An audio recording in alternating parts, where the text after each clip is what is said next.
Welcome to Sanguine Arts Locavart, the podcast that features interviews with local Twin Cities artists. This activity is made possible by the voters of Minnesota through a grant from the Metropolitan Regional Arts Council, thanks to a legislative appropriation from the Arts and Cultural Heritage Fund. I'm your host, interdisciplinary performance artist Mary Prescott. Today, we are speaking with Ka Oskar Ly.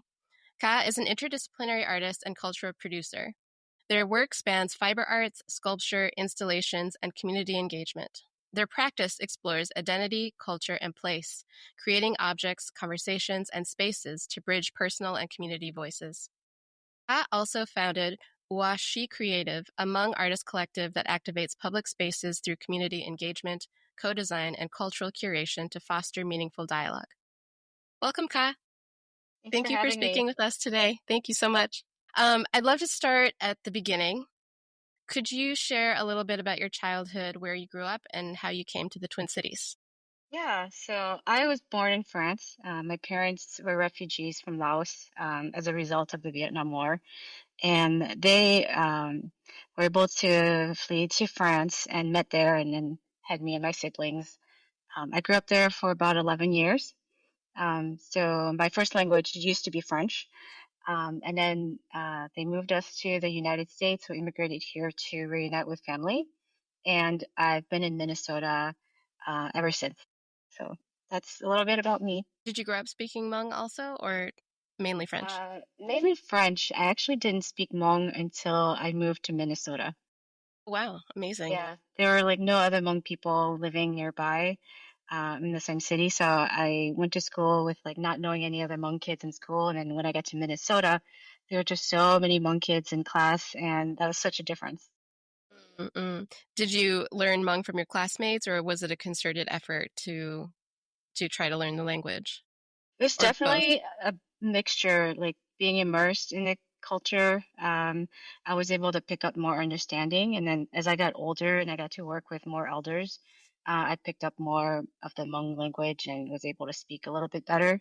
Mm-hmm. But that definitely gets better when I'm immersed in community. So Mm-hmm.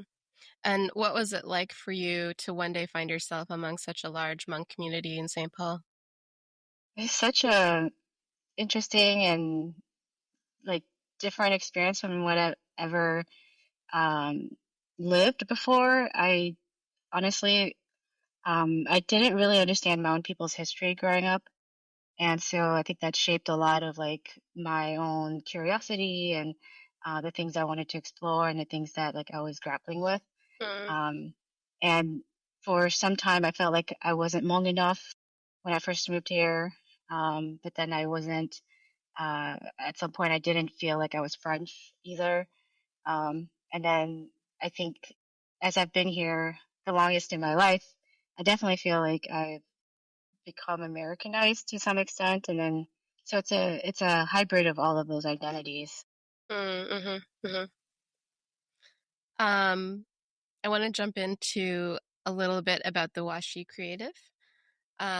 In your bio, you mentioned this is a collective agency of which you are a co-founder. And I'm wondering, can you tell us a little bit about Washi Creative and what the collective does? Yeah, so Was She Creative is a Hmong artist collective, and I co-founded that with two really dear friends of mine, Christina Vang and Tico Yang. And we first started collaborating on a project that I started called Art Crop, and it was an effort to work with Hmong farmers, capture their stories, and make connections between Hmong farmers and artists as culture bearers. And that really came out of like being second, third generation Hmong American and no longer living with my family and trying to reconnect to culture in my own way.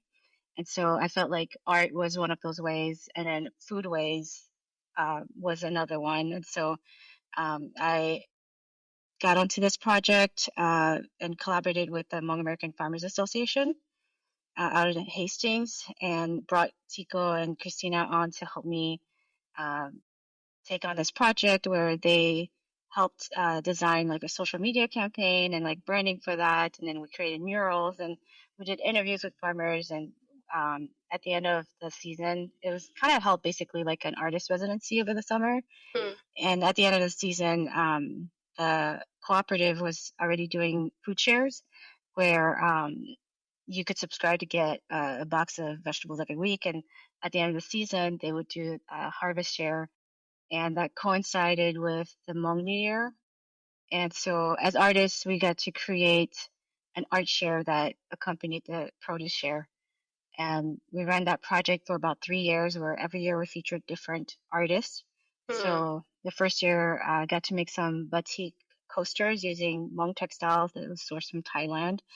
And then uh, from Thailand, and specifically Hmong artisans in Thailand. The second year, we worked with an artist named C. Ryder, and she created an illustrated recipe using the produce that came with the share. And then on the third year, we got to work with a sister duo, C and Pachia Vang, who became flower farmers as a mm, way of like supporting their family as their parents wanted to get back into produce farming.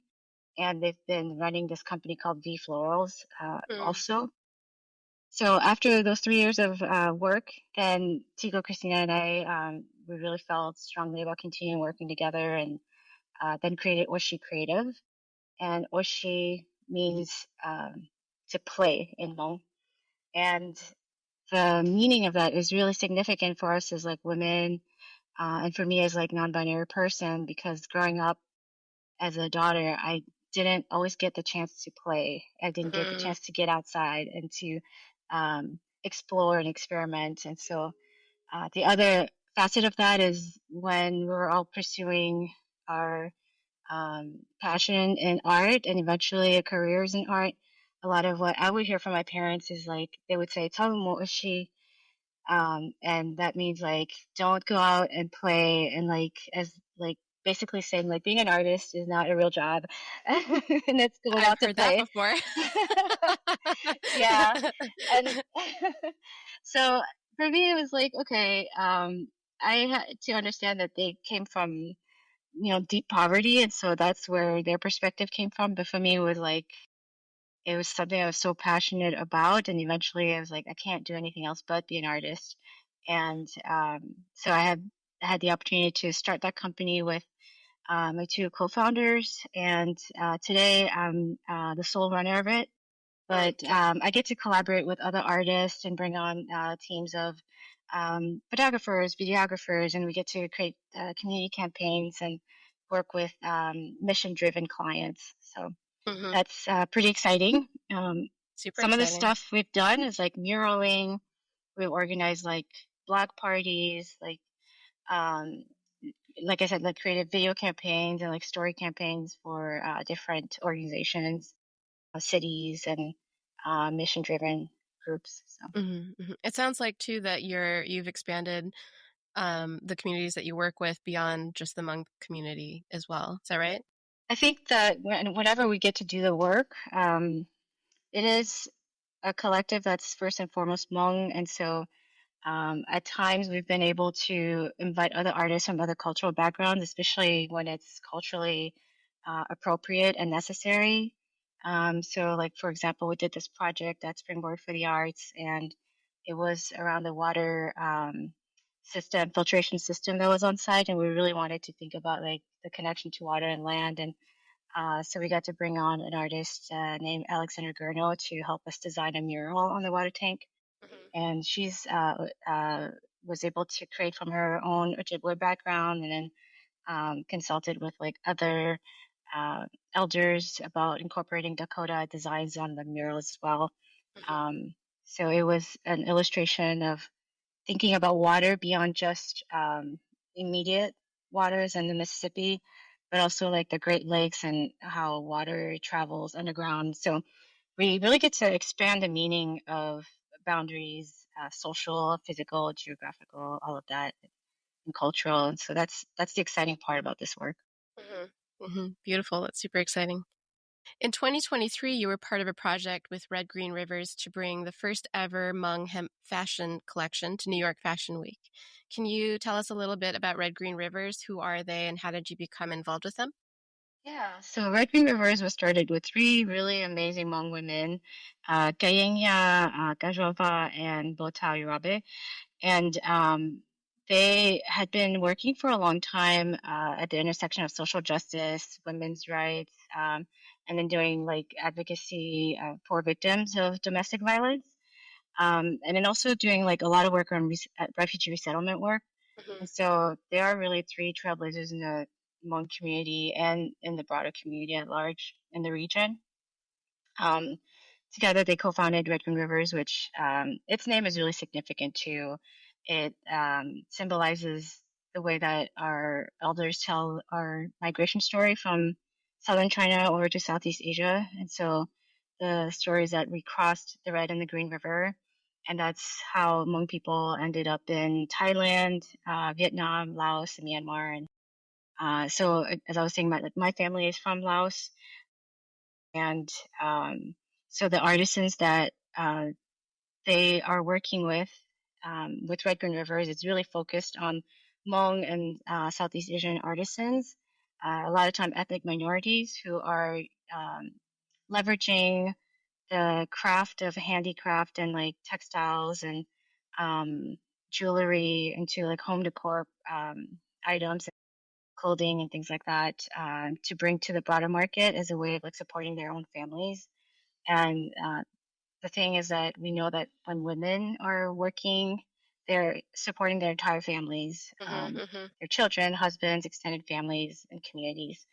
And so that company was started, and I had worked with them some time ago to source the textile from those coasters that I made with our crop. And over time, I got to work with each of these incredible women through community. And with my background, being a textile artist, just kind of following that lineage, Mhm.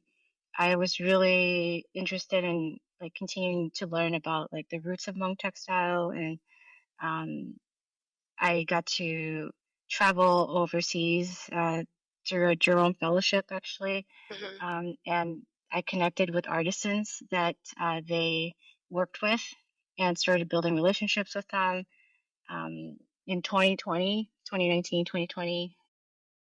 And then eventually I had this opportunity to travel with Gaying to specifically like research hemp textile. Mhm. Um, there was we were trying to figure out an opportunity to like how do we talk about the story, like the origins among hemp. It's a really sacred material for us. It's something we grow from seed to plant, and then we weave by hand completely. And then oftentimes that becomes Hmong clothing, Mhm. which is like embroidered. It's hand dyed in batik designs, and the clothing is very unique to each region of where Hmong people are residing. So you'll have different clothing throughout different regions of Thailand, Vietnam, and Laos, and Myanmar. And that's how you know where people have migrated to or what village they're from. Right. Yeah, but then here being in the United States, we don't practice Hmong textile and clothing the same way. We actually end up wearing it um, and mix and matching a lot. And so it's kind of blurring the lines of like um, tradition. And so a person living in Southeast Asia would never really mix their clothing from different villages together. It doesn't really make sense. Mhm. But I think for those here, it's like we see it differently, and so that's how it's been interpreted. Mhm. Yeah, so I get to brainstorm with Gaying, and I was like, well, maybe we can create a fashion collection and reintroduce this material to our communities and um, to reconnect to the significance of it and like how we've always been a really independent people down to the materials and resources that we use and how we are conscientious of land resources and um, how everything we make returns to the land essentially. Mhm. Um, yeah, and so I got to basically creative direct this, and I invited an amazing Hmong designer to co-design a collection with me. Her name is Maisi Her, also based in the Twin Cities, and she's been like an amazing trailblazer in her own rights. Probably like I would say one of the leading artists designers in the Twin Cities. Mhm. And so we got to creating two mini collections, fuse them into one. The collection as a whole was called Woven Treasure. I made a capsule collection called Sunkissed, and then using like all hand dyed hemp materials. And then my C created a capsule collection using natural colored hemp. And together that made the collection Woven Treasure. Hmm. Cool. Um, what was it like to work with another designer on the project, and how closely or not closely did you work together leading up to the show? Yeah, Macy and I have met each other through another community platform called Fresh Traditions Fashion Show. It's the actually the longest running fashion show in the Twin Cities that's centered around Hmong designers. And so we met through that like many years ago. And so we got together and got to talk about the story of the materials. And then I was really like listening to how my C was capturing and like reinterpreting the material. And so she first created a concept for her capsule collection using all the natural hemp. And then from there, I was like, okay, maybe I can respond to that um, and then use the colorful collection of hemp that we brought back. Mm-hmm. And the thing about the collection of fabric we brought back is that we first created an exhibition, Ka and I, and that was exhibited at the Art Gallery Okay. in St. Paul. So we did this community exhibition, had a bunch of like intergenerational community members come and take a look, and it was really beautiful because a lot of elders were looking at like we brought back elements of a loom, and then you could see basically what a Hmong skirt looked like when it was deconstructed. And Hmong skirts are really significant in our culture because it's kind of like a family heirloom. Women create that by hand. And you know you're Hmong when you have Hmong clothes, essentially, despite of language, despite of like family ties or lineage. Um, and they also say that like our Hmong clothing and especially the skirts capture like the motifs of our community, which represent philosophies and stories, Mm-hmm. and essentially serve as our history books. Mm-hmm. Especially because we've been such a oral tradition, kind of culture and people. Our writing system was recreated in the 1950s when we came in contact with Christian missionaries, and Mm-hmm. so using the Romanized alphabet. But before that, they say we had a writing system, but that was burned, and also as a people that were persecuted when we were in southern China. Um, we couldn't bring anything but their clothing on our backs. Mm-hmm. And so the work of Hmong women in textile has been a way of documenting our stories. Mm-hmm. And I'm giving you a lot of context because like it comes from such a deep, rich history. And then today you can see like a roll of hemp fabric, which is like about 8 yards or so. Um, but we make them that long because when you pleat a skirt, it takes like 3 times the volume of a skirt of fabric to create a skirt. Mm-hmm. Um, and then the textile is also super hypoallergenic, and then it also withstand the test of time. So we have skirts that are like 200 or 300 years old because it's able to retain its quality so well because of the natural characteristics of hemp. Mm-hmm. And so, like, how do you bring this rich history into like what a contemporary um, interpretation might be? And so, therefore, came the collection with my C, and so I got to create the really colorful collection that was really also inspired by like my own queer identity, thinking about like how we interpret queerness in this country through the rainbow flag. And so together we got to showcase it and create a full collection that was first presented in the spring in the Twin Cities. And then we had the opportunity to bring it to a New York Fashion Week show in the fall. And um, that was definitely an experience to remember. And um, it felt like a really amazing milestone to reach. That's incredible. Congratulations. Yeah, thank you. It literally took a village of people to make that happen. Yeah. I have so many questions, and you already touched on a lot of what I've been wondering about. But I'd love to hear more about even more about the hemp collection, because when I see the clothing that you created together, it gives me a sense of both a deeply rooted tradition and the ground and the earth that we stand on, but also the future. And it's something what I might refer to as Asian futurism in fashion. And I'm wondering if you could speak to that a little bit more and talk about what you were aiming to do with the collection. Yeah. So I think as an artist, I'm obsessed with the future. And like in a way that like I I'm really hungry to create different alternatives and realities that maybe I in my own experience and lifetime I haven't gotten to see. It's also like really informed by tradition. So we all come from a place and a people somewhere. And so for me, not fitting into tradition, but also feeling a deep affinity, a deep tie, and a deep like desire to belong.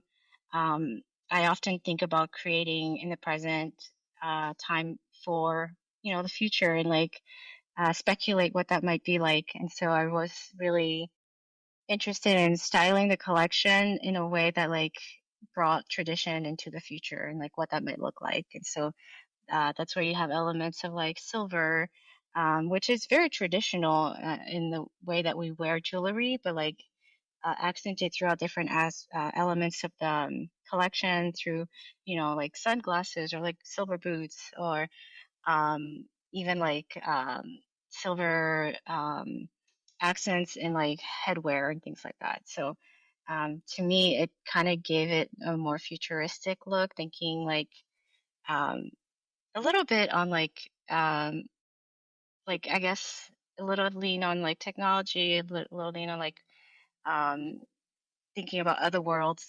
making in the future, and maybe even like in space, and what that might look like. So it was really fun to do and to style in like different seasons. And I think what really makes the clothing at the end of the day too is the people wearing it.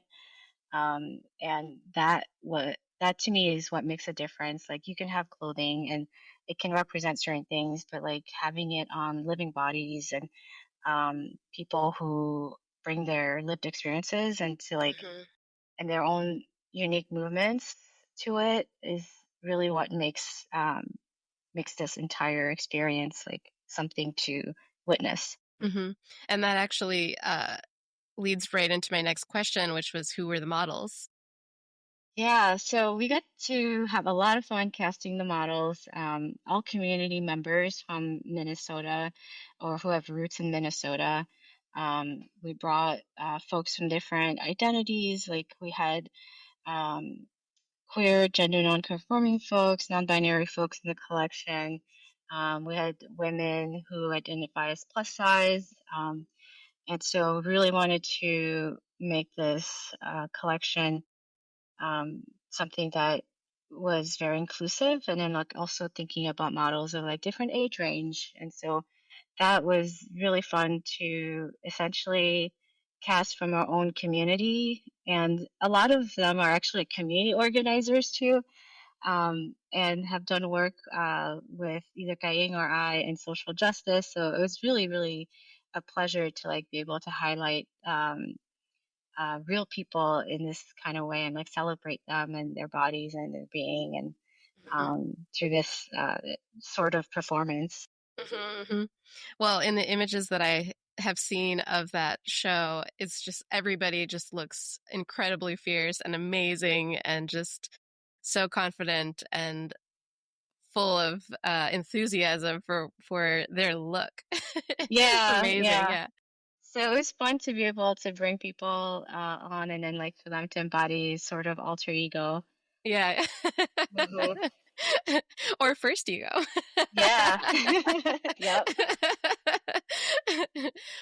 Were there other kinds of handcrafts aside from textile work that influenced the collection or inspired it in some way? Yeah, I was talking about the jewelry, and Hmong jewelry is predominantly made right now in Northeast Thailand and very few parts of Laos and then northern Vietnam as well. And each jewelry from different region looks a little different. So this jewelry that we used was a combination that was sourced from Northeast Thailand. And some of it was already designed jewelry by artisans, and others was something we collaborated with artisans to create and co-design or create and source materials that we then um, I got to design and assemble here. Hmm. And that also took a whole nother team of volunteers and community friends to help me put it together. So we created these like amazing belts, necklaces, body chains, and then in the hair you can see accents of these silver hoops. And those silver hoops have like actually a lot of significance because they're they were casted into bracelets first, but before that, they actually came from metals from the bombs that were dropped during the Vietnam War on Laos. Hmm. Hmm. And Laos is the highest per capita country that's been bombed in the world. And today, they're still detonating and clearing fields and land regions that have um, bombs that haven't detonated. And so it's a really dangerous uh, element that has remained. And there are special um, NGOs or like nonprofit, essentially like non-governmental organizations who focus solely on um, making sure that those bombs can be cleared. And what the local people do is they harvest the metal from the bombs and then they melt it and cast it into housewares and new materials. So, like, you'll have spoons and bowls, and then bracelets is one of them. And so, Red Green River sells the bracelets, and those are called peace bracelets. And so, it's a way of reclaiming that really atrocious history into like something that's empowering for the local people. And so we're able to highlight that um, through creative styling. So you see all the models have like these bracelets as hoops over their hair. Hmm. And then another element I got to do is like work with another artisan to create like pride inspired bracelets. So they were able to like hand weave um, different the different like rainbow colors onto the bracelets as well. So you'll see that on the models wearing them on their wrists. Very cool. Yeah. What is the hemp industry like now? Um, yeah, I don't know anything, so please tell Yeah. me. Yeah, a lot of times hemp is like a very sturdy material, so it's used for sailing ropes, for commercial materials like that. And in Southeast Asia, in the Thailand especially, it's super popular in wearable arts. So you'll see a lot of people will have dresses, jackets, entire outfits made out of hemp, and the hemp is predominantly produced by Hmong artisans and embroidered by Hmong artisans. Um, there's other ethnic minorities who have like also um, contributed to the hand weaving and the embroidery work as well, because it is an industry that is really prominent in Southeast Asia. Um, it's kind of like almost it's like a sort of luxury to have hemp, Hmm.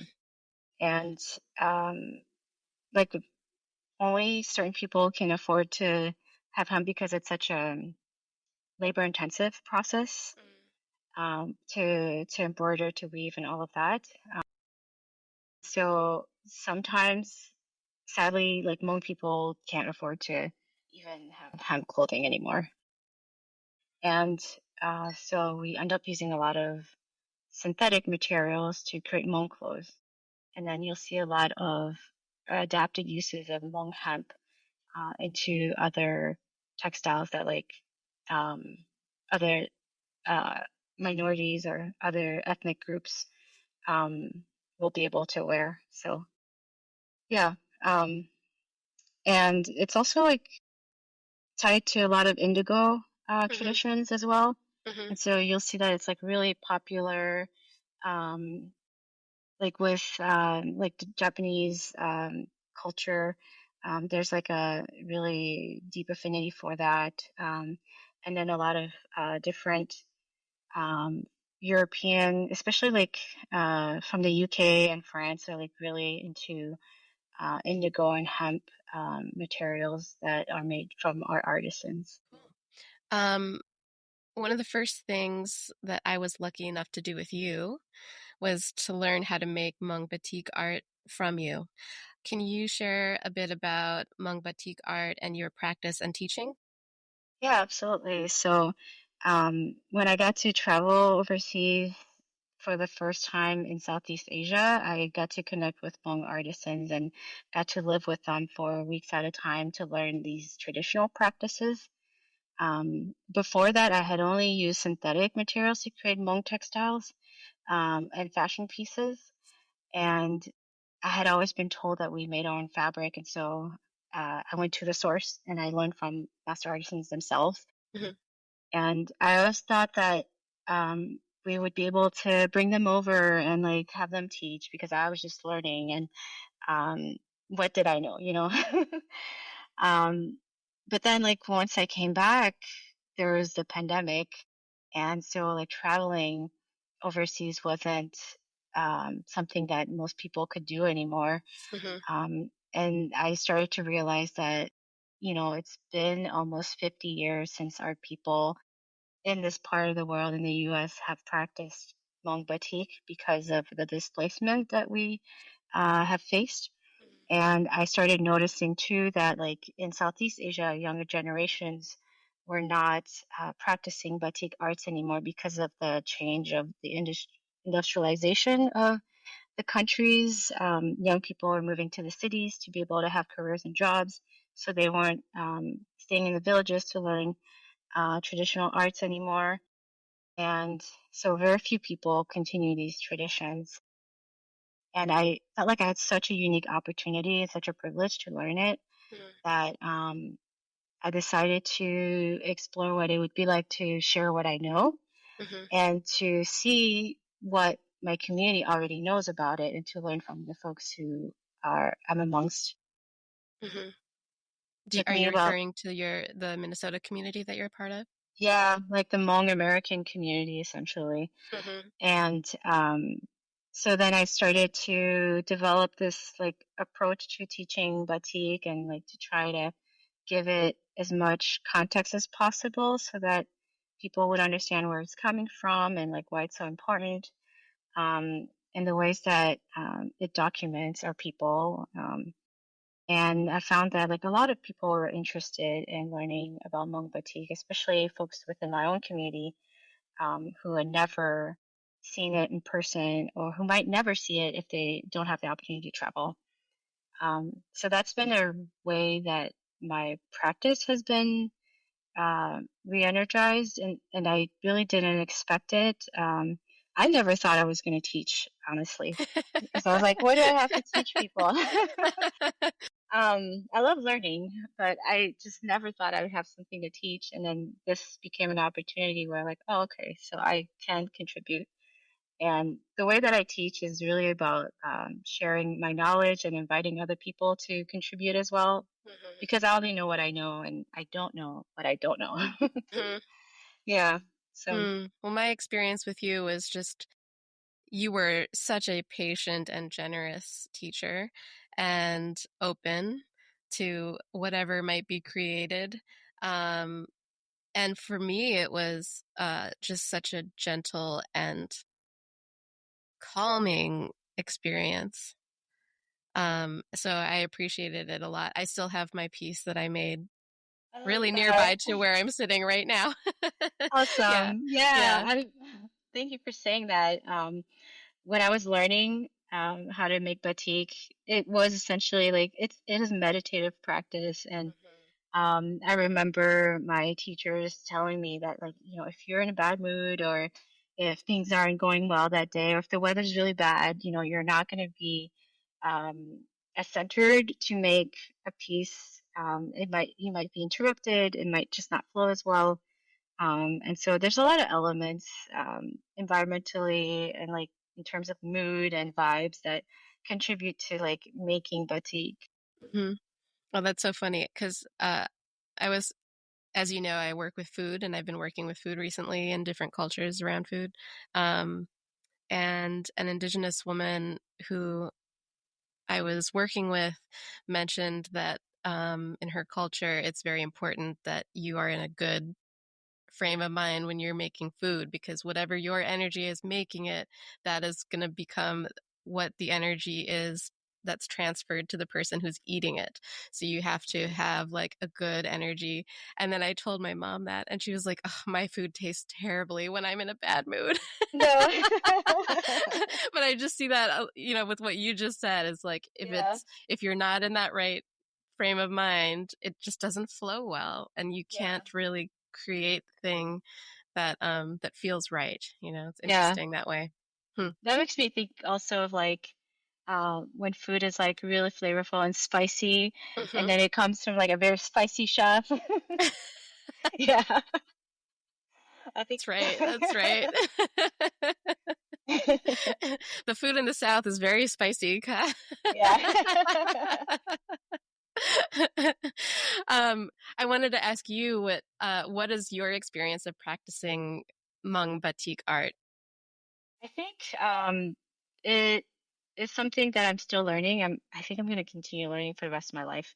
A lot of the artisans that I learned from, they have been practicing it since they were young women, but they observed their mothers and great grandmothers, grandfathers and great grandmothers in this practice, and so they had a lot of exposure to it. And so I'm learning that I have a steady enough hand, but the details of my work could use a lot of practice. And honestly, I only get to practice when I'm teaching it. Um, and the way that the pace of life is going is really hard to like have a moment to sit down and like engage in this practice in a very thoughtful and like with concerted efforts. It really does take um, a lot of intention to be able to like sit down and create a piece. Like I can't just like pick it up and then like be on the run, go to a meeting, come back and like continue. It's just that's just not how it works. Yeah. Yeah, so I think I'll be learning for the rest of my life. I also have started to bring in like different people as apprentices to observe the process because I really think like that I can't be the only one teaching it. Um, and I think I won't be. I think there's a lot of people who have had different kinds of exposure to it that will be eventually teaching it. But I think it's about creating community, whether it's like a community of teachers or learners. Hmm. And I do this work because I want to be in community. Hmm. Hmm. Hmm. And it's such a beautiful way to bring people together in a room when they can focus on their project, but then there's a conversation that happens with the other people at the table. And that conversation is usually just, it can be so rich. It is, yeah. Essentially, it's like a circle um, of community conversations, and like I think of it as healing practice too, and like reconnecting to our own lineage and to our own histories and our own um, crafts and gifts. Hmm. Hmm. Hmm.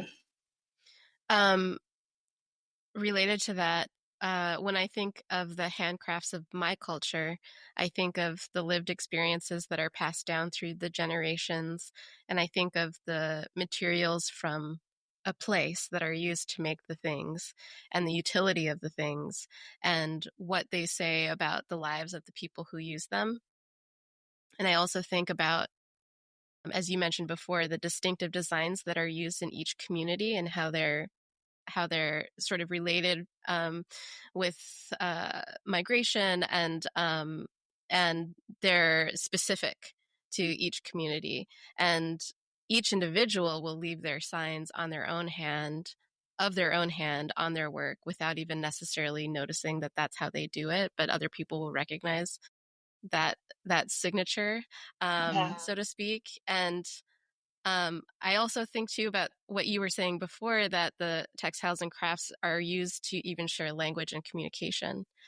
Right. Um, so for me, like handcrafts and textiles are such an important part of community, and I'm wondering, what do you think handcrafts and textile arts do for your communities, and do you think that has shifted over time?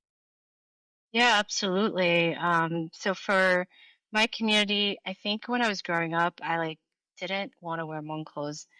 And I'm part of a generation of folks who felt that way because we were assimilating and we were othered for being Hmong, for being different, for looking different, having different language, eating different foods, and then wearing different clothes would just make you stick out even more. Hmong clothing is something that I would like wear only once a year at Hmong New Year. And after a while, I even stopped wearing it. And at some point, I was like, why am I not wearing Hmong clothes? And some of it has to do with like how um, it is quite heavier because of all the layers that involves getting dressed. And then the other part of it is that um, we typically would make these clothes. So like in downtime, we would like sit and like embroider these things. I never learned to hand embroider because that was just not the environment that I grew up in. Hmm. But for my mother, that was, and then eventually she didn't have time to embroider anymore. And so you'll see like a lot of us and a lot of our mothers end up having to buy the clothing, and the clothing is then made by other artisans from Southeast Asia. And there's this huge community online that buys Hmong clothes, and like that sells Hmong clothes, and it's like there's a group that's like called Hmong Clothes Addicts on Facebook, and all they do is like go on these lives where people are showing clothes and like they want to know what it is made from, and in a way, it's like um it's helped our community reconnect to our culture through that, and it's helped create an appreciation for the handmade materials. Hmm. Because for a while, a lot of it was um, being machine produced, like embroidery was being machine produced. And then we will also see a lot of cultural appropriation in the broader market, where like you'd see Hmong motifs being used on home decor and pillows, and they would call them tribal or ethnic Yeah. um, patterns. One time, some time ago, there was like a Hmong skirt that was on sale at Anthropology for like $300. And I was like, well, Hmong people could never afford a $300 dress, especially Right. at that time. Mm. And it wasn't really attainable by our own people. Um, and like you would see other collections use and cut up Hmong skirts to make Hmm. clothing, and Hmm. that itself was something that I used to feel really, I still feel really conflicted about cutting up a Hmong dress, to be honest. Yeah. I've never, I've never done that. Um, but I have seen a lot of artisans and village of people like let go of their old Hmong clothing, and essentially those would be collected and then they would be deconstructed, um, and then they would be resold as rolls of fabric as vintage material. Mm. And, yeah, and so Hmm. um, Yeah, that makes me feel strange. yeah, there's something about that that like I just can't come to do it myself. But if I see it already deconstructed, then like I've collected those materials, but I've never cut into them to make something new. Hmm. I just like hold on to it. Yeah. Mm. Yeah, and with, the example that you brought up about the anthropology stuff, and they actually, I mean, I will admit I do buy things from them. Um, but they do this a lot where they appropriate from cultures, and it makes me wonder who are the beneficiaries of this new product that they're selling. It's like, is it the actual cultures that they're getting them from, or is it, who is it? Big Yeah. company. And I think today, you can see that there's a lot more small businesses that are started by people, these communities, and you Yeah. see this happen across different like other communities of color or other ethnic communities, um, and it's much more empowering when the company is owned by a person from that community because it allows them to have more autonomy over it. And like when I'm talking about these examples, these are examples from like 10, 20 years ago. Hmm. And in the last 2 decades, I think there's been a lot of progress, but also a lot of change that we're still navigating through. Hmm. Um, yeah, And Red Green Rivers is actually one of these companies that's giving back to the people the actual artisans who are crafting the products, right? exactly. Yeah. And that's why I think it's such an important social enterprise to support. And like, I will be collaborating with them as long as I can possibly do that. So, Hmm. Hmm. um, a lot of the work, a lot of the community work you've done is tactile. It's very tactile and hands-on, and it's in group settings. And you talked about this a little bit. I'm wondering if you can talk about it a little bit more. That when the pandemic presented challenges to gathering in person, you had to shift your work. I'm wondering what those shifts were and how they impacted the way that you think about textile arts, and how that maybe shifted the way in which you're going to work going into the future after that. yeah. So as a result of um, the lockdowns, we weren't able to see people anymore. And so I was really fortunate to get a McKnight Fellowship as a textile artist. Congratulations. Yeah, that was, I mean, I feel like every fellowship I've ever gotten has been life changing. So I'm so grateful for that.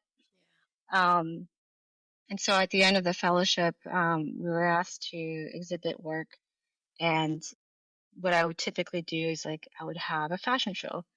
And because I couldn't do that, and I was also like thinking about um, the way that Hmong textile had changed so much, um, I felt like I was moved to move towards installation of the work instead. And so I got to create two installations, one at the Textile Center and one offsite at Hmong Marketplace. And it is essentially like the exploration of um, portals and um, like the idea of like reflecting upon yourself. So I had these mirrors, these arched mirrors that represented portals and allowed for people to have some moments of introspection and to actually see themselves. And at the time, we were all wearing masks, so we all collectively had this moment of like, not being able to recognize each other as we typically would, but also like could, the question I had for folks to think about is like, could we recognize who we are even then?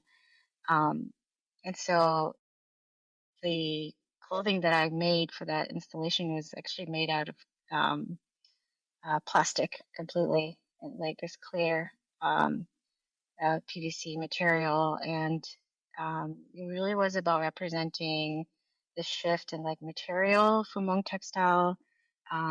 It also was about this idea of like being invisible, um, because the material was clear. Mm. Um, and then also the idea of like needing to be invisible to as a form of survival or as a form of Mhm. trying to adapt or Mhm. assimilate. So Mhm. it had multiple meanings, and then um, it was a piece that I hung up, and it was just like suspended without a body, but it was held up in a way that you could imagine there would be a body wearing it. And so, like, what happens to clothing when the body, in the absence of a body, like, is it still clothing? Does it still have the same meaning? Um, and when the people who are typically wearing it are no longer the ones wearing it, like, what does that mean? Mm. Yeah, so just really a lot of questions for people, no answers necessarily, but just like wanting to invite people in that conversation with me. Mhm. Um, and so that got me into installation art and thinking about textiles, like cultural. and sculptural elements. Um, and so now I'm like exploring materials where I'm creating sculpture. Mm. And some of it is through textile, some of it is through like metal or wood or concrete even. Um, so it's been interesting to move from like soft materials to like more hard Hmm. materials. Mm-hmm.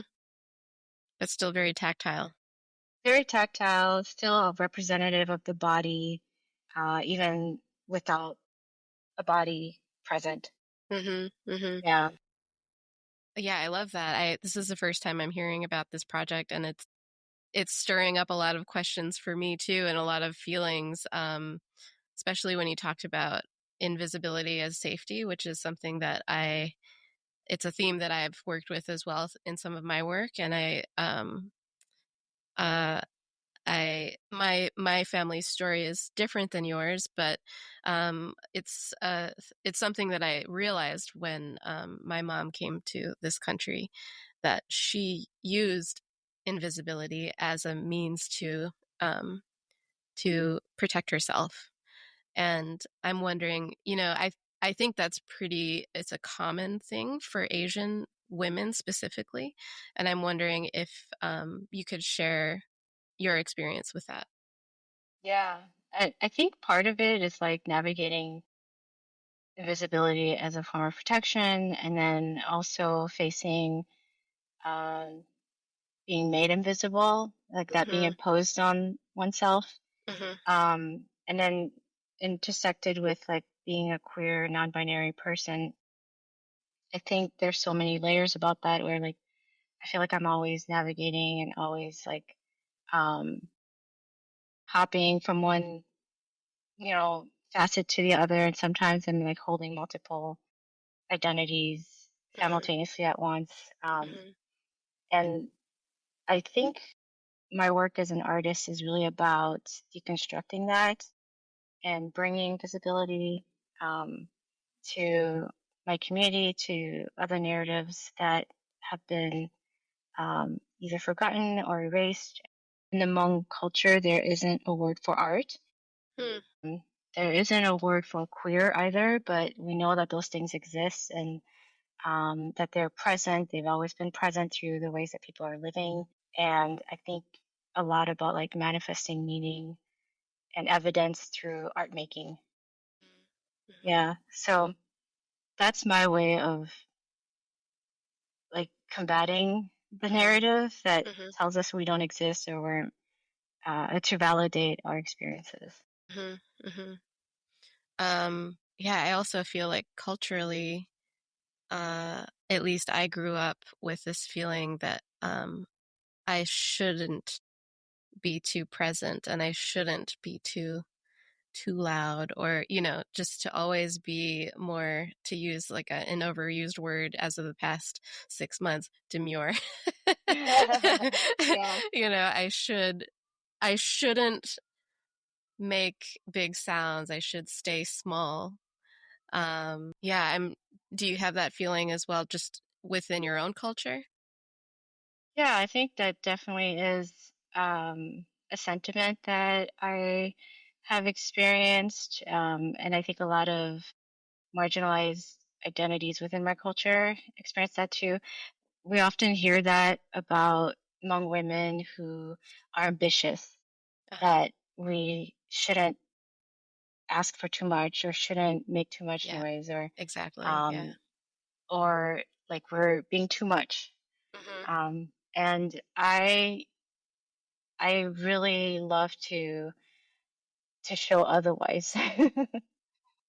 Yeah, and I think like textiles and clothing is like one way of doing that. Hmm. Um, and then thinking about all the ways that like women and non-binary folks are defying those like impositions.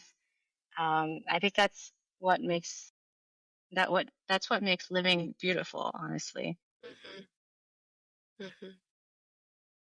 It is beautiful. What's next for you? What are you dreaming of? What's next for me? I really thinking about my life as an artist and like really thinking about what does it mean to be a Hmong artist in the world in like a more global sense, when I'm not necessarily in my community. And um, I want to make a lot of weird shit, but um, I feel a lot of times like the stuff I'm making is weird for my community, but also like when I'm in other spaces, I feel like I'm an outsider. Um, and so I just kind of want to lean into making weird things, or like things that might feel weird to people, but like really be like about exploring futurism. You talked about Asian futurism, and I think that's such an exciting space to be in. Mhm. But I also think about like, what does indigeneity look like for a people that don't have a nation state, like Mhm. Hmong people, and what does that mean to how we connect to land and the people Mhm. whose um, whose land we occupy too. So those are things that I'm investigating. I'm asking myself in the ways I create, in the ways that I relate um, to places and folks. Um, I just want to make more art. Mhm. Love it. Love it. Yeah.